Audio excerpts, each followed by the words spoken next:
وہ جو حدیث ہے 3 آدمی غار کے اندر، آگے پتھر آ گیا، انہوں نے کہا ایک ایک ایسی نیکی گنواؤ جو تم نے خالصتاً اللہ کے لیے کی۔ اس نے کہا جی میرے بوڑھے والدین ہیں، میں کام کرتا ہوں، واپس آتا ہوں، دودھ دوتا ہوں، پہلے والدین کو دیتا ہوں، پھر بیوی بچوں کو دیتا ہوں۔ ایک رات کو میں آیا اور میرے والدین سو چکے تھے، دودھ لے کے میں ان کے سرانے کھڑا ہو گیا، کہیں ایسا نہ ہو کہ رات کو میرے ماں باپ کی آنکھ کھلے اور وہ کہے کہ آج میں نے اس سے دودھ نہیں دیا۔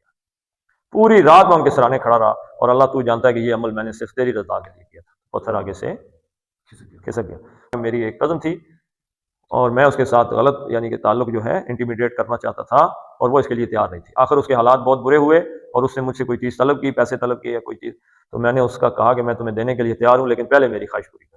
تو اس نے کہا جب میں اس پہ قادر ہو گیا تو اس نے مجھے آگے سے کہا کہ اگر تو واقعی اہل ایمان میں سے ہے تو اللہ سے ڈر۔